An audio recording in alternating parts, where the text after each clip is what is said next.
Bueno, la clase de hoy es morfosintaxis de la oración. Vamos a hablar un poco de lo que sería un sintagma. El sintagma es simplemente un grupo de palabras que está integrando una estructura, es decir, esas palabras tienen una relación entre ellas y hay una palabra principal que es el núcleo de ese grupo. Y dependiendo de cuál sea el núcleo de ese grupo de palabras, los sintagmas pueden ser los siguientes. Un sintagma nominal sería cuando el grupo de palabras tiene como núcleo al sustantivo. El sintagma adjetival tiene como núcleo al adjetivo. El sintagma verbal tiene como núcleo el verbo o predicado. El sintagma adverbial tiene como núcleo un adverbio. Y el sintagma preposicional tiene como núcleo una preposición. El sintagma nominal habíamos dicho que es un grupo de palabras, ese es el concepto de sintagma, que está ordenada en torno a un sustantivo, es decir, el sintagma nominal es aquel que tiene como núcleo al sustantivo. También el sintagma nominal puede tener un solo sustantivo. Normalmente está formado por varias palabras y el núcleo es el sustantivo, pero no habría problema en que el sintagma nominal esté conformado por una sola palabra y en ese caso esa palabra o sustantivo es el núcleo a la vez.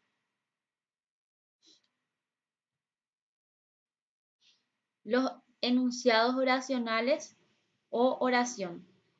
De las dos formas se encuentran en la bibliografía.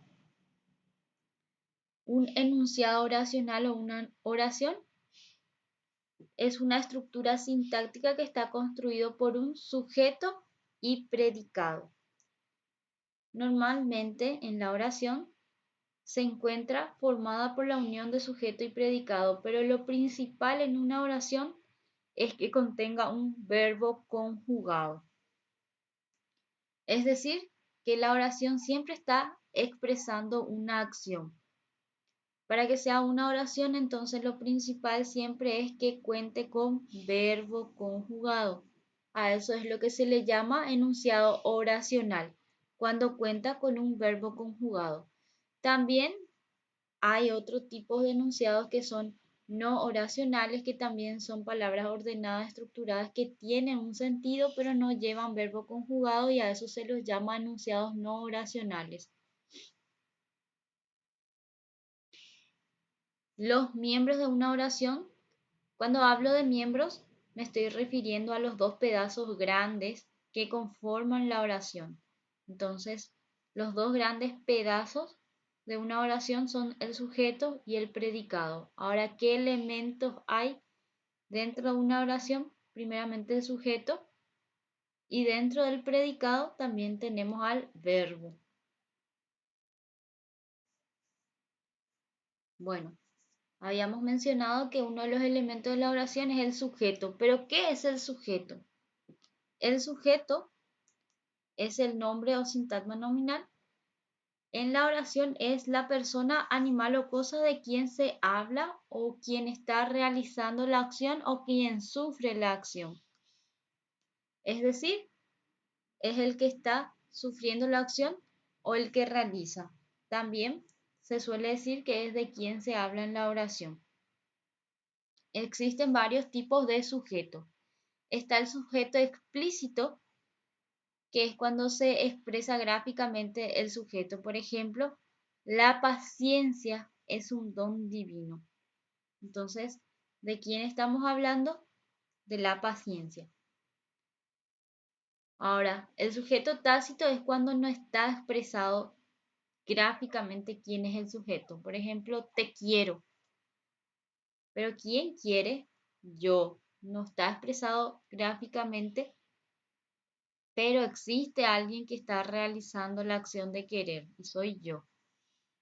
Luego tenemos el sujeto simple que posee un núcleo o palabra central que es, por ejemplo, la siguiente oración. Los libros están allí. tenemos un solo núcleo que es libros. Y en cuanto al sujeto compuesto, posee más de 2 o más núcleos. Por ejemplo, los libros y cuadernos están allí. Aquí tenemos 2 núcleos porque estamos hablando de 2 cosas. Estamos hablando de libros y cuadernos. Según que esté realizando la acción o que padezca la acción, el sujeto puede ser agente o paciente. El sujeto agente es el que realiza la acción y es un verbo en voz activa se emplea en ese caso en la oración. Por ejemplo, el montañero escaló la roca rápidamente. Entonces aquí el montañero, que es nuestro sujeto, es el que está realizando la acción. Y el sujeto paciente es el que recibe o padece la acción y nuestro verbo está en voz pasiva. Por ejemplo, la roca fue escalada rápidamente por el montañero. Aquí nuestro sujeto sería la roca y él está recibiendo la acción de haber sido escalado. ¿Cómo podemos identificar al sujeto en nuestra oración? Tenemos que respondernos a las siguientes preguntas. Primeramente, ¿quién o quiénes realizan o sufren la acción? Cuando nosotros respondamos a esa pregunta, vamos a identificar quién es el sujeto. Por ejemplo, los nuevos integrantes del coro de la parroquia cantan maravillosamente.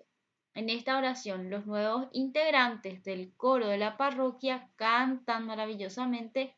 Nos preguntamos, ¿quiénes cantan maravillosamente? Y nos respondemos los integrantes del coro de la parroquia. Entonces, esa respuesta que nos estamos dando, los integrantes del coro de la parroquia, sería nuestro sujeto.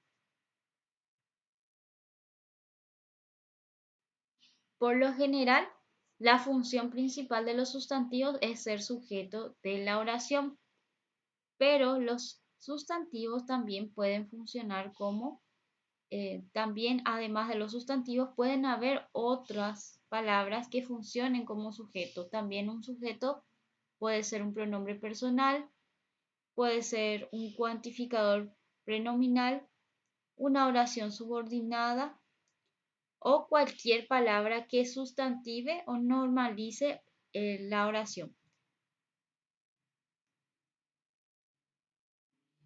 Bueno, entonces para poder reconocer el sujeto de la oración, primeramente tenemos que fijarnos en la forma verbal y buscar el sustantivo, el sintagma nominal o incluso una oración subordinada que concuerde con el verbo en persona y número. Entonces, para identificar el sujeto, primeramente vamos a buscar nuestro verbo. Una vez que encontremos el verbo, vamos a hacer el siguiente ejercicio.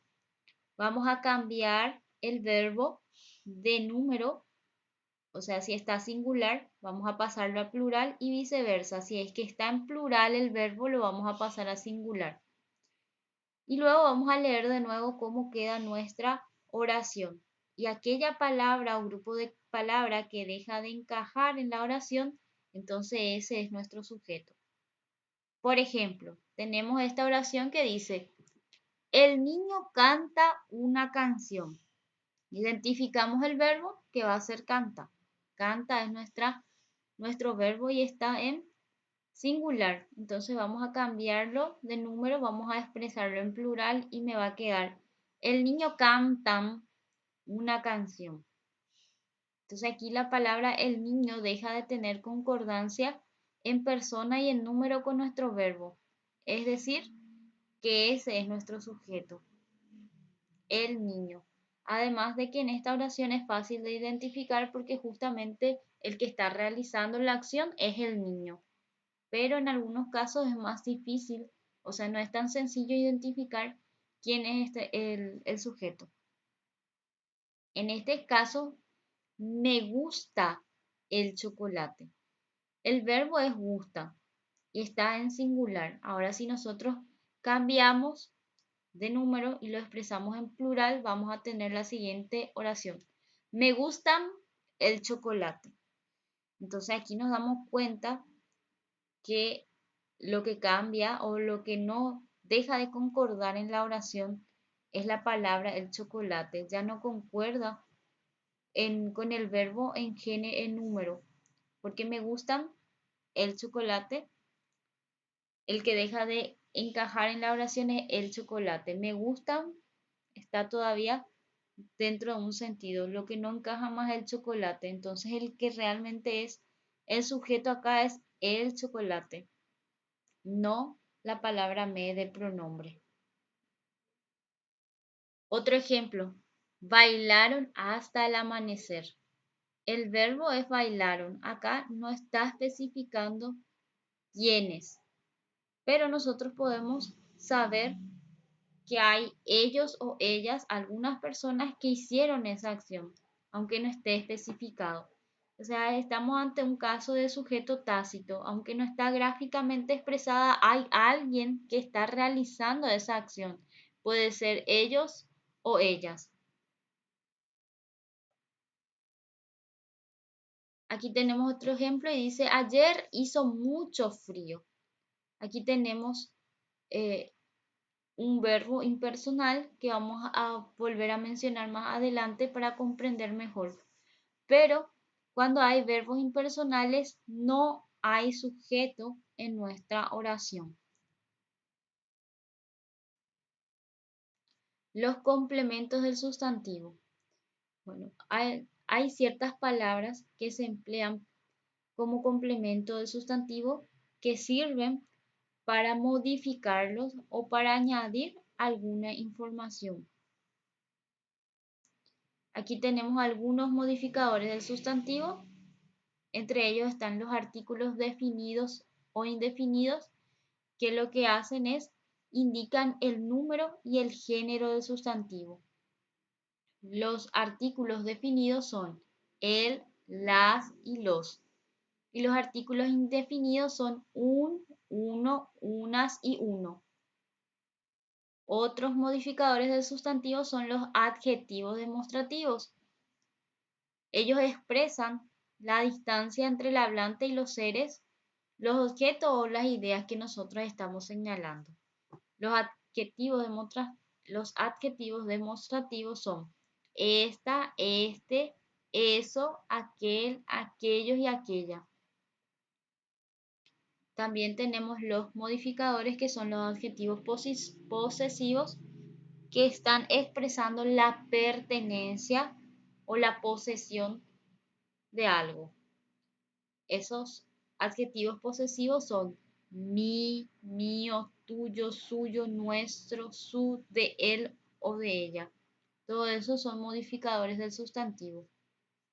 Los adjetivos numerales también son modificadores del sustantivo que están expresando la cantidad y el orden en el que o la forma precisa en la que se está el sustantivo. Por ejemplo, 12, 13, 15, primero, segundo, tercero, final, inicio, todo eso. Luego tenemos los adjetivos indefinidos que también expresan una cantidad, pero en un modo indefinido o abstracto. Algunos adjetivos indefinidos son varios, otros algún o algunos. Esos son algunos modificadores, algunos adjetivos indefinidos que son también modificadores del sustantivo. Luego tenemos las aposiciones, que son también sustantivos que modifican al sustantivo.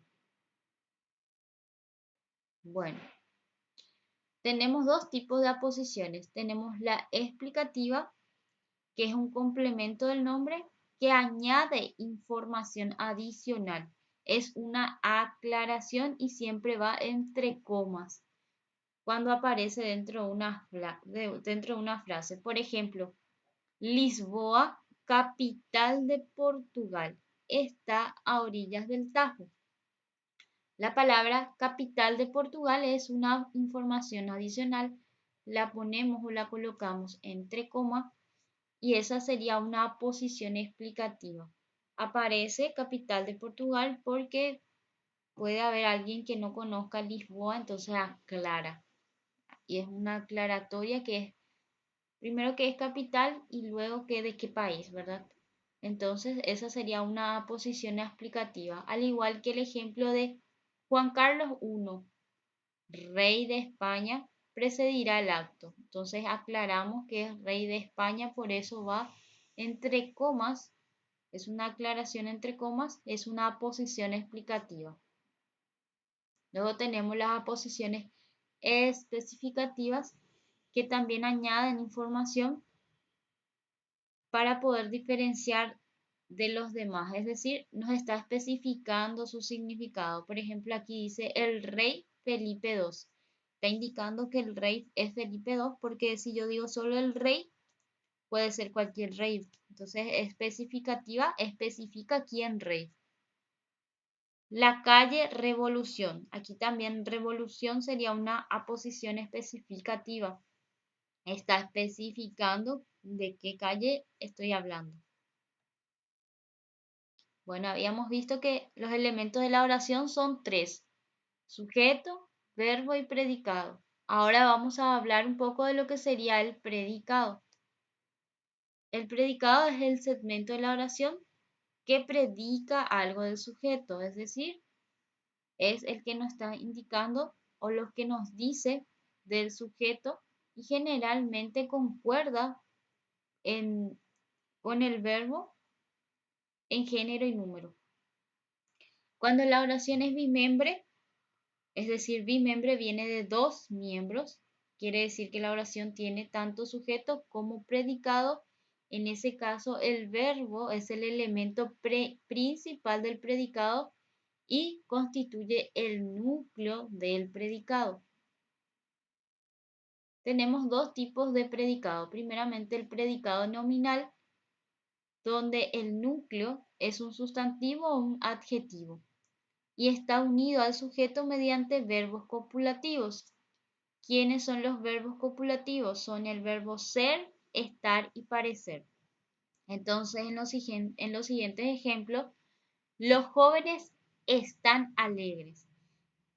Tiene el verbo estar conjugado en su oración, entonces tiene un verbo copulativo. Esto sería un predicado nominal. En el siguiente ejemplo, tus ojos son hermosos. Son viene del verbo ser, un verbo copulativo, entonces nuestro predicado será un predicado nominal. El otro predicado, el otro tipo de predicado sería el predicado verbal, en el cual tiene un solo verbo conjugado que expresa la acción, un proceso o un estado que afecta al sujeto. Por ejemplo, el tren llegará tarde de nuevo. Entonces, aquí nuestro verbo es llegará. No es ser, ni estar, ni parecer.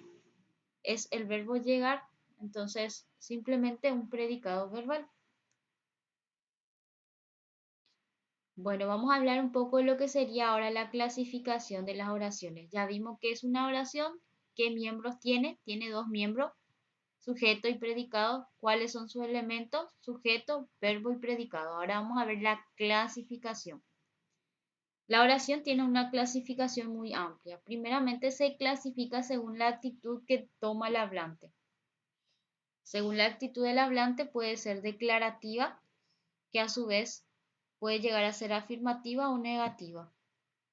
Puede ser una oración interrogativa, exclamativa, imperativa, exhortativa, dubitativa, desiderativa u optativa, que es la misma, se refiere al mismo tipo de oración. Es la forma de llamarle a ese tipo de oración. Según la naturaleza del predicado que acabamos de ver, puede ser intransitivas, transitivas o copulativas. Y luego según la naturaleza de su estructura, que puede ser simple o compuesta. Las simples son a su vez dos tipos, unimembres y bimembres, y las compuestas son coordinadas, yuxtapuestas y subordinadas. Las coordinadas a su vez pueden ser copulativas, disyuntivas, adversativas, hilativas o continuativas y explicativas.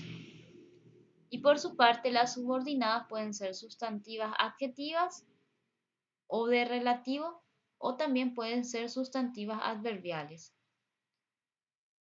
Vamos a hablar de lo que sería la clasificación según su estructura, los que son sujetos simples, eh, las oraciones simples, perdón. Vamos a hablar de lo que serían las oraciones simples, es decir, las oraciones unimembres y bimembres. Las oraciones simples es una unidad de habla con sentido completo e independencia sintáctica, es decir, está constituido con un solo predicado. Eso es simple. La oración simple básicamente es aquel que tiene un solo predicado. Y se divide nuevamente en unimembre y bimembre. Como su nombre lo indica, uni de uno, membre, un solo miembro. Entonces las unimembre tienen un solo miembro. Son enunciados que no podemos dividir en sujeto y predicado, pero que de todos modos tienen un sentido completo. Por ejemplo, las frases buenos días. Eso, por ejemplo, tiene un sentido completo a pesar de no contar con un sujeto y predicado. Es una oración unimembre. Luego tenemos las interjecciones como por ejemplo auxilio. Tampoco cuenta con sujeto y predicado, pero de igual modo tiene un sentido completo. Es una oración unimembre. Y como ya habíamos mencionado, tenemos también los verbos impersonales que forman una oración unimembre. Por ejemplo, hace frío. Vamos a ver enseguida lo que es un verbo impersonal. También entonces los verbos impersonales forman parte de una oración unimembre. Ahora los bimembres son aquellos, como su nombre lo indica, que tienen los dos miembros. Tienen sujeto y predicado. Por ejemplo, Héctor trajo una bolsa de maíz. Aquí nuestro sujeto es Héctor y todo lo que estamos diciendo de Héctor trajo una bolsa de maíz sería nuestro predicado. Ahora sí, veamos lo que es un verbo impersonal. Existen dos tipos de verbos impersonales. Están los propios y los impropios. Los propios son aquellos que son impersonales ya de naturaleza, digamos. Por su propia naturaleza ya son impersonales, que son aquellos verbos que significan fenómeno de la naturaleza, como llover, lloviznar, relampaguear, nevar, todos esos fenómenos de la naturaleza son impersonales por su propia naturaleza, por eso se llaman impersonales propios. ¿Por qué son impersonales? Porque no nos permite respondernos a la pregunta que cuando nosotros nos hacemos la pregunta para identificar al sujeto de quién hace la acción, si yo me pregunto quién llueve, nadie puede llover, nadie puede relampaguear, nadie puede nevar, no hay un sujeto que pueda responder a esa pregunta. Por eso son verbos impersonales. Y luego tenemos los verbos impersonales impropios, que están constituidos por verbos que no son impropios, que realmente sí se pueden conjugar, pero cuando se los emplea en ciertas circunstancias, entonces se vuelven impersonales, que son los verbos ser, estar, haber, hacer. Ser y estar, de hecho, son verbos copulativos, pero se vuelven impersonales en algunas excepciones, por ejemplo, cuando están indicando temperatura, cuando están indicando circunstancia, trastorno, transcurso del tiempo, entonces en ese tipo de circunstancias se vuelven impersonales. Por ejemplo, ya es de noche, es del verbo ser. Se vuelve impersonal porque ¿quién se volvió de noche? No hay respuesta a eso, a ese sujeto, ¿verdad? Entonces, en ese caso se vuelve impersonal el verbo ser. El verbo ser se vuelve impersonal en esta oración, pero no es impersonal por naturaleza. Solamente se vuelve impersonal en algunas excepciones según la función que cumple o lo que está indicando, cómo lo estamos empleando en la oración. qué está expresando. En este caso, está expresando un transcurso de tiempo, ya es de noche. O por ejemplo, estaba oscuro. Entonces, está indicando una circunstancia, un tiempo. El verbo estar se vuelve impersonal porque si yo me pregunto, ¿quién estaba oscuro? No hay una respuesta a ese sujeto. Nadie puede estar oscuro, ¿verdad?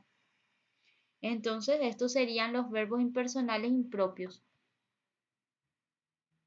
Esta es la línea de análisis que nosotros tenemos que hacer para estudiar nuestra oración. Primeramente, nosotros tenemos que identificar el verbo, es decir, identificar la acción que se está realizando. Una vez que nosotros identificamos el verbo, nos hacemos la pregunta, ¿quién, qué o quiénes están realizando esa acción? La respuesta a eso nos va a dar el sujeto. Y el resto de la oración sería nuestro predicado. Dentro de nuestro predicado nosotros podemos encontrar complementos directos, indirectos y circunstanciales. ¿Cómo nosotros identificamos los complementos directos?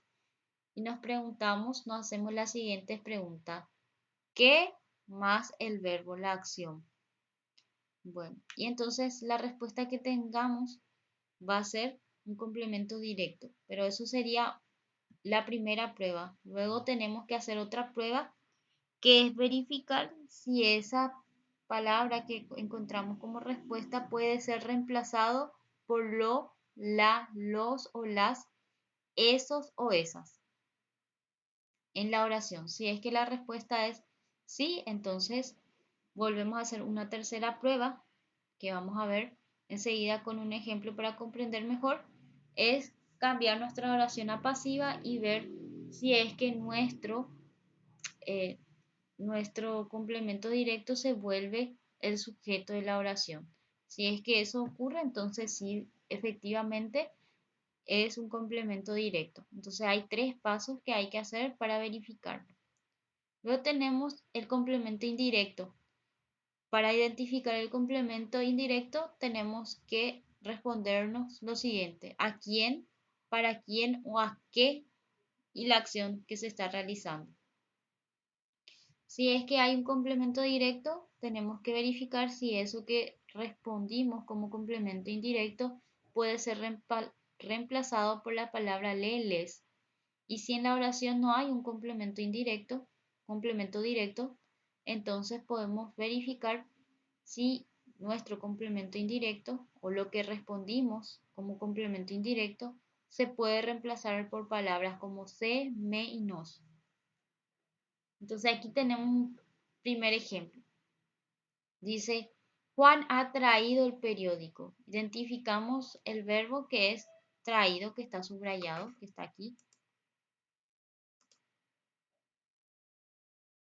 Identificamos entonces, este es el verbo traído. Y me pregunto, para identificar el complemento directo, ¿qué trajo? La respuesta que trajo, ¿qué es? El periódico. Entonces, aparentemente el complemento directo es el periódico. Luego paso a la siguiente prueba. Veo si el periódico yo puedo reemplazarlo escribiendo alguno de estos artículos delante del verbo. Entonces, lo, la, los, las. Si yo indico lo, por ejemplo, reemplazo en delante de lo ha traído, lo pongo como Juan lo ha traído, entonces veo que efectivamente el periódico yo puedo reemplazarlo de esta manera y expresarlo como Juan lo ha traído. Entonces pasó la segunda prueba, aparentemente ya es el complemento directo. La tercera prueba es transformar mi oración, que volverla pasiva. Entonces yo expreso Juan ha traído el periódico como el periódico ha traído Juan. El periódico lo ha traído Juan desde la forma pasiva. Al escribir de forma pasiva esta oración, ¿qué ocurrió? Que ahora el periódico es el sujeto de la oración. Entonces cambió de función la palabra el periódico. Efectivamente, entonces, al ocurrir esto, al volverse sujeto de mi oración, entonces el periódico efectivamente es el complemento directo de la oración. Ahora veamos cómo identificar el complemento indirecto. Primeramente vamos a leer la oración. Pedí agua al camarero. Bueno, el verbo es pedir. Y me hago la siguiente pregunta. ¿A quién, para quién o a qué? Ahora voy a preguntarme a quién. ¿A quién pedí agua? Al camarero. Bueno, aparentemente al camarero sería mi complemento indirecto porque es la respuesta a esta pregunta. Bueno, luego voy a hacerme la siguiente pregunta. Voy a pasar a pasivo y me quedaría que he pedido un agua al camarero. Entonces, al transformar a pasiva, en la palabra al camarero no tiene que cambiar de función en la oración. Es decir, no debe volverse el sujeto. Si al cambiar a pasiva, la respuesta al camarero, que aparentemente era mi complemento indirecto, cambia de función, quiere decir que en realidad no es el complemento indirecto, sino el directo. Aquí tengo otro ejemplo que dice, Ana contó un cuento a los niños. Contó es el verbo. ¿A quién contó un cuento? Me respondo esta pregunta. A los niños. Entonces esa respuesta a los niños sería mi complemento indirecto. Bueno, ahora verifico. Yo este complemento a los niños puedo cambiar escribiendo le o les delante de contó, que es mi verbo, y pruebo. Ana les contó un cuento. Efectivamente, sí se puede hacer el reemplazo. Entonces es el complemento indirecto, porque yo puedo reemplazar por uno de estos artículos o preposición. Lo mismo pasó aquí. Yo al camarero lo puedo reemplazar delante del verbo pedí con le pedí agua. Entonces efectivamente es el complemento indirecto. Ahora tenemos un ejemplo. Tenemos esta oración que dice, Juan regaló un móvil a su madre. El verbo es regaló. ¿A quién regaló? A su madre. Ahora yo digo, paso a pasiva esa oración y me queda un móvil fue regalado por Juan a su madre. Ven que a su madre ahora sigue teniendo la misma función, es decir, que no cambió de función, no llegó a convertirse en el sujeto. Entonces, efectivamente, aquí a su madre pasó todas las pruebas.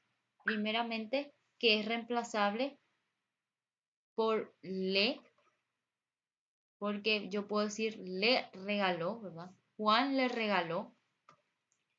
Eso es uno. Y también que al pasar a la forma pasiva, su madre no cambió de función, no se convirtió en un sujeto. Entonces, efectivamente, a su madre es el complemento indirecto. Ahora veamos este ejemplo. ¿Qué nos dice?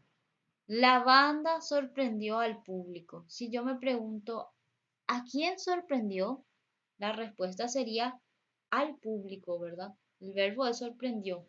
Si yo me pregunto a quién sorprendió, me respondería al público. Aparentemente, el complemento indirecto es al público.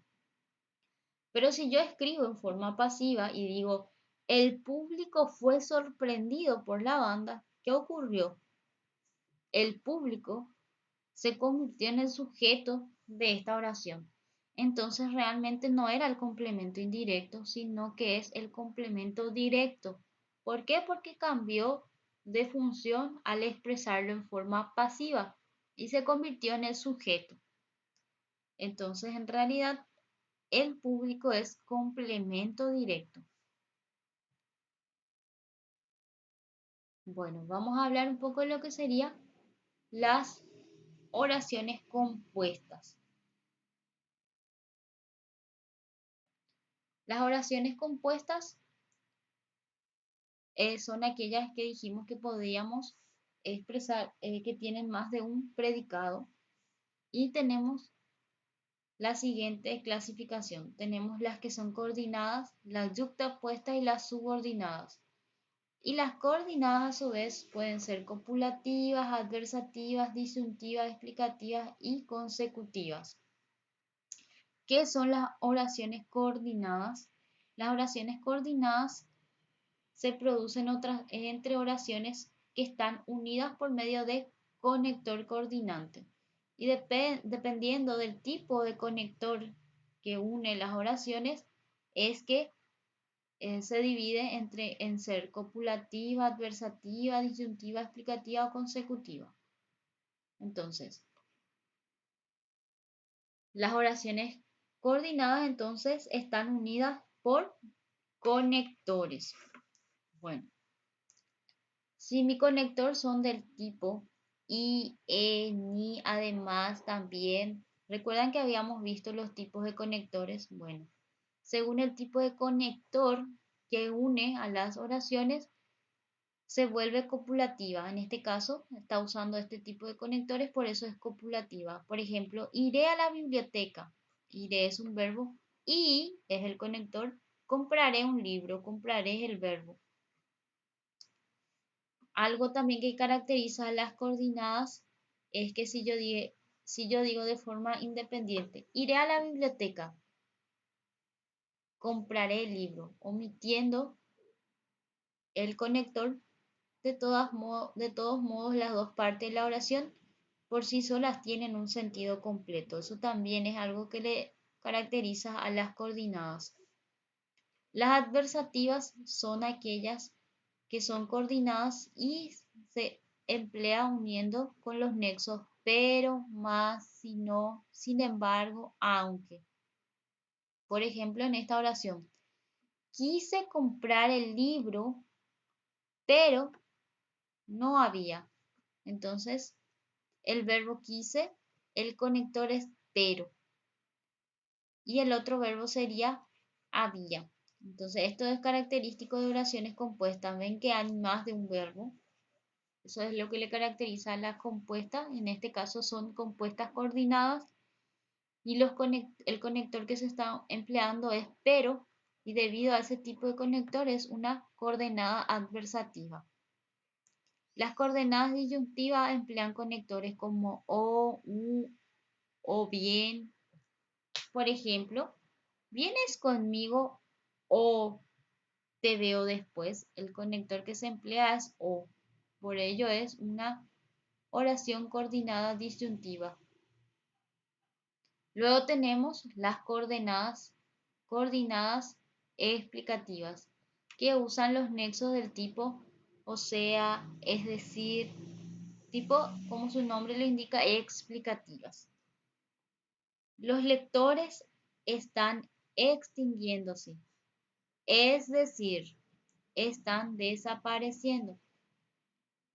Entonces, aquí el conector entre estas oraciones es decir, es del tipo explicativa el conector, por ello es una coordinada explicativa. Y las coordinadas consecutivas emplean nexos que expresan continuidad, como por ejemplo luego, con que, de modo que, todos estos conectores que emplea indican continuidad. Por ejemplo, perdí mi libro, con que compraré otro. Entonces el conector que usa lo convierte en una coordinada del modo consecutivas. Luego tenemos las oraciones que son yuxtapuestas, que consisten en oraciones que están unidas sin un nexo, solamente se unen mediante los signos de puntuación. Por ejemplo, se murieron los lectores, dos puntos, un signo de puntuación. Unos agonizan lentamente, pausa, signo de puntuación nuevamente una coma. Otros no pusieron mayor resistencia. Entonces esta oración tiene un perfecto sentido y lo único que le une o los nexos que le unen a las partes de esta oración son simplemente signo de puntuación. No tiene un nexo, una palabra de nexo como conectores que habíamos visto en el caso de las coordinadas. Y en el caso de las oraciones subordinadas consiste en la relación entre una oración que es la principal y otra que depende de ella sintácticamente. Y la oración que depende, o sea, la subordinada, cumple una función en ella y según el tipo de función que cumple esa subordinada con respecto a la oración principal, es que existe las subordinadas del tipo sustantiva, adjetiva o relativo y la circunstancial o adverbial.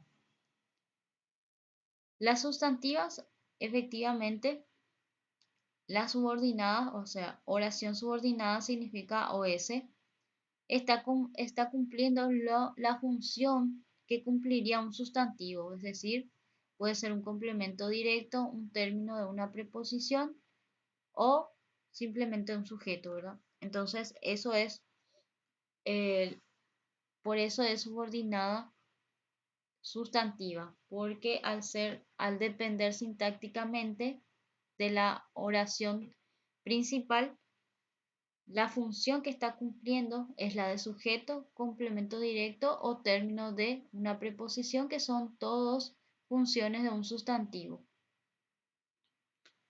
También tenemos las del tipo adjetivas o relativo, es decir, que mi oración subordinada, la que depende de la principal, cumple una función que es la función de un adjetivo. Cumple la misma función que cumpliría un adjetivo en una oración simple.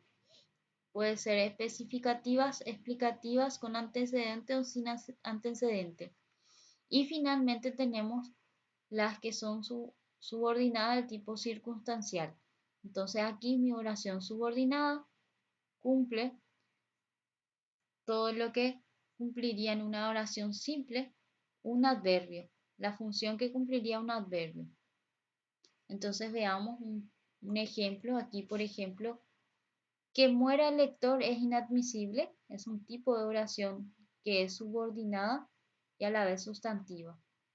Entonces, que muera el doctor es mi oración principal, es inadmisible, sería el, la oración subordinada y está cumpliendo aquí la oración que muera el doctor, está cumpliendo la función de sujeto. Lo mismo aquí, pediré que me compren ese libro. Entonces aquí la oración principal, pediré que me compren ese libro, es la oración subordinada. ¿Y qué está cumpliendo aquí esta oración subordinada, que me compren ese libro? Es la función de un complemento indirecto. El verbo es pediré, y si yo pregunto, ¿qué pedirás? Que me compren ese libro. Entonces, está respondiendo a la pregunta que nos indica que es un complemento directo. Entonces, toda esa oración está ligada sintácticamente a la oración principal y está cumpliendo la función de complemento directo.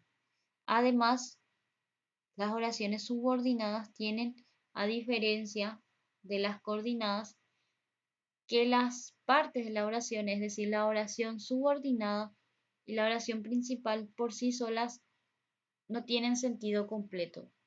Es decir, si yo digo solamente pediré, falta una información, no hay una idea completa ahí, al decir solo pediré. O si yo digo que me compren ese libro, también, ¿verdad? O sea, se necesitan mutuamente para completar y cerrar la idea, a diferencia de las coordinadas, que sin el nexo igual, de forma independiente, las oraciones tenían un sentido. Luego tengo las oraciones subordinadas sustantivas, que son términos de una preposición. Me arrepiento de la preposición de, que no te lo dijera. Luego las de modo adjetivas, las especificativas, su nombre ya te dice, especificativas. El libro que compré es interesante. Las explicativas, el libro que me regaló Juan es bueno. Las de antecedentes, la librería que está en el barrio es nueva. Las que son sin antecedente, ¿quién tomó el libro? No fuiste tú. Entonces aquí eh, con antecedente me indica el antecedente, que es la librería, y sin antecedente dice quién, no está especificado. La circunstancial puede ser de lugar, de tiempo, de modo y de cantidad. Por ejemplo, iré donde está la librería. De lugar. Iré cuando termine de leer. Es de tiempo. Lo leeré como me explicaste. Es de modo. Gastaré cuanto tengo. Es de cantidad. Bueno, aquí tenemos una pequeña actividad que consiste en clasificar las oraciones coordinadas escribiendo A si es adversativa, C si es copulativa, D si es disyuntiva, E si es explicativa, la Y si es yuxtapuesta y CO si es una consecutiva. Entonces, yo para poder identificar un poco más fácil, ya puse en color azulcito o celestito los que son mi nexo, ¿verdad? Porque para identificar las coordenadas, de qué tipo de coordenadas se trata, hay que fijarse en los nexos que unen las oraciones. Bueno, aquí me pregunta, ¿prefieres los libros de New Age o eliges los libros que tienen toque de beginner? Bueno, el conector sería O. Entonces sería un tipo de oración coordinada disyuntiva debido al tipo de conector que lleva. Entonces pondría aquí que es de disyuntiva.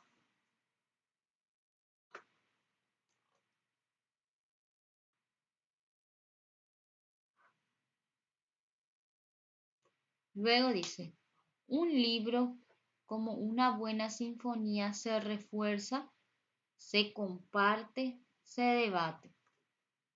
Aquí, por ejemplo, los únicos nexos de la oración son los signos de puntuación, que son las comas. Este tipo de oración son las yuxtapuestas. Entonces aquí iría una Y. Luego dice, los lectores desaparecen y los libros sirven para adornar las salas de estar. El nexo sería I. Debido a ese tipo de nexo I, mi oración es de tipo copulativa. Es decir, es aquí la opción correcta es C. Luego dice, el libro ha aportado el pensamiento civilizado, aunque, el nexo es aunque, hoy vivimos lo contrario. Bueno, el verbo aunque es adversativo. Entonces, el nexo aunque convierte a esta oración en una adversativa. Entonces aquí sería A. Siguiente oración dice, salvar el libro es salvar lo humano, es decir, es salvar la humanidad. Aquí tenemos es decir, nuestro nexo es decir, lo cual convierte a esta oración en una coordinada explicativa, es decir.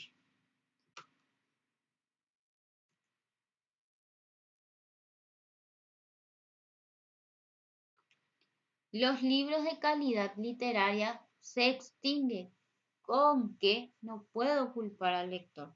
Entonces, con que es mi nexo. Es del tipo consecutiva. Entonces aquí pongo SEO.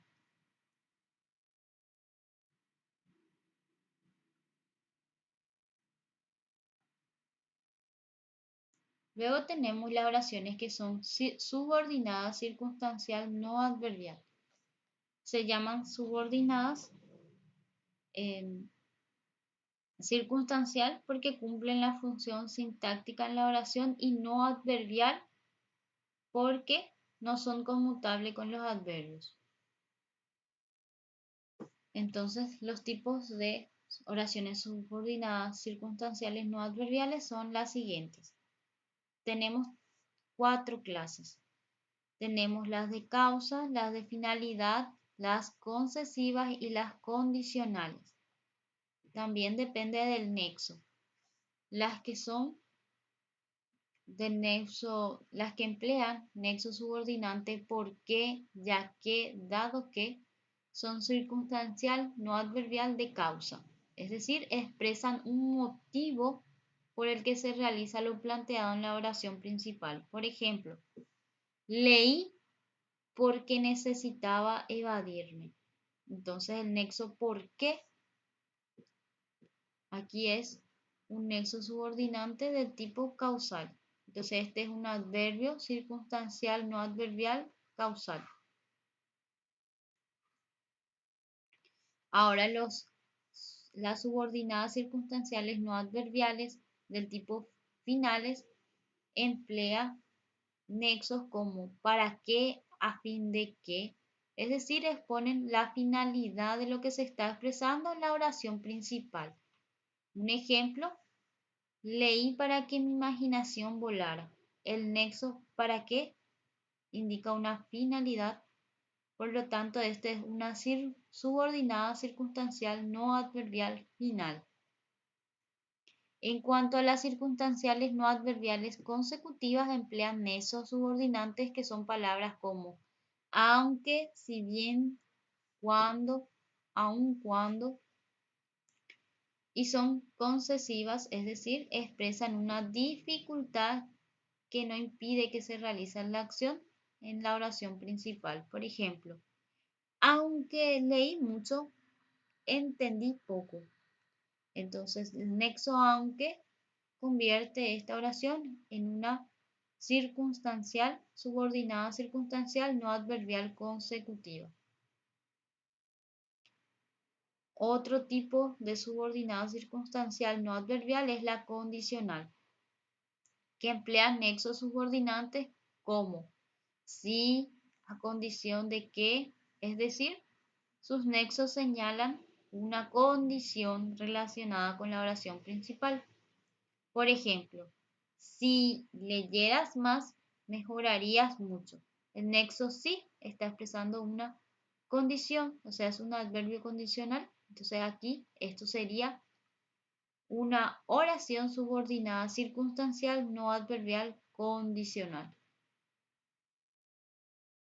Luego tenemos las oraciones subordinadas comparativas que establecen una relación de comparación entre un elemento de la oración principal y otra de la estructura subordinada. Se clasifican en las siguientes. Están las comparativas de igualdad, de inferioridad y de superioridad. En cuanto a las comparativas de igualdad, emplean nexos subordinantes que son palabras como o nexos como igual que, como, tal como. Entonces, en este ejemplo tenemos, ese libro es tan bueno como lo es el otro. Entonces, tan bueno como sería mi nexo. Es el tipo comparativo de igualdad. Entonces, esta oración es una subordinada comparativa de igualdad. Las de inferioridad, las subordinadas comparativas de inferioridad emplean nexos subordinantes que son palabras como menos que, inferior a, peor que. Entonces tenemos de ejemplo la siguiente oración. Ese libro es menos interesante que este. Entonces el nexo menos interesante que el este es de inferioridad. Por eso es una subordinada comparativa de igualdad de inferioridad. Y las de superioridad emplean esos subordinantes como más que, mayor que, mejor que. Entonces, en este ejemplo teníamos, ese libro es más interesante que este. Entonces, el nexo más es un nexo de superioridad.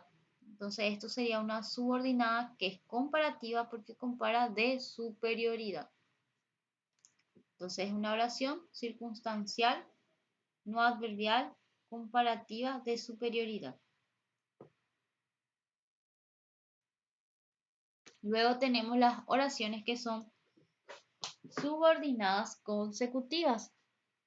Las oraciones subordinadas consecutivas expresan una consecuencia de lo expresado en la oración principal.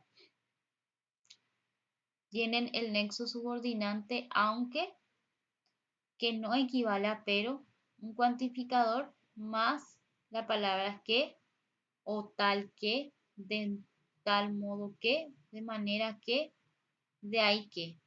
Aquí tenemos un ejemplo de oración subordinada consecutiva. Leí la novela tanto que ahora confundo la realidad con la ficción. Entonces leí y confundo serían verbos, lo que está en rojo. Y el nexo tanto que, entonces es lo que nos están indicando que este es una subordinada consecutiva. Está expresando una consecuencia de la oración principal que es leí la novela. Leí la novela sería mi oración principal y su subordinada sería tanto que confundo la realidad. Entonces esta sería mi oración principal. Leí la novela y esto sería la oración subordinada. Entonces en la subordinada estamos expresando una consecuencia y empleamos el nexo tanto que. Finalmente tenemos los tipos de oraciones según la actitud del hablante. Bueno, según la actitud del hablante podemos tener oraciones que son declarativas. También se les llama aseverativas o anunciativas. Expresan lo que ha pasado, lo que pasará y lo que pasa. Puede ser del tipo afirmativa o del tipo negativa, según lo que el emisor está transmitiendo al hablante, ya sea que esté negando o afirmando algo de forma objetiva. Por ejemplo, los pájaros mueren al amanecer. Es una oración afirmativa, es una oración declarativa del tipo afirmativa. No me satisfizo su respuesta.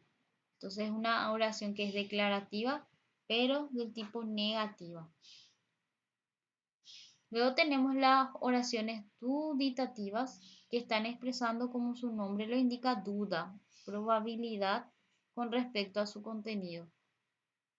Se marca mucho con los adverbios o con locuciones adverbiales de duda, que son palabras como quizás, tal vez, probablemente, posiblemente, de repente, a lo mejor, capaz que. Todas estas palabras que son locuciones adverbiales están indicando dudas, se suelen emplear mucho en oraciones dubitativas.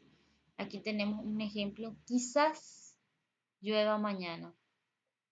Emplea la locución quizás y expresa una duda. Esto sería una oración dubitativa. Luego tenemos las que son optativas o desiderativas. Expresan deseo, desiderativas. En las oraciones simples se suelen iniciar con interjecciones que son palabras como ojalá, que, quien, sea, así. Y en cambio en las oraciones compuestas se suelen expresar con verbos principales que indican el deseo, que son por ejemplo los verbos espero, deseo, quiera, Dios quiera, entre otros verbos que expresan deseo. Un ejemplo sería, en esta oración simple, ojalá llegue a tiempo.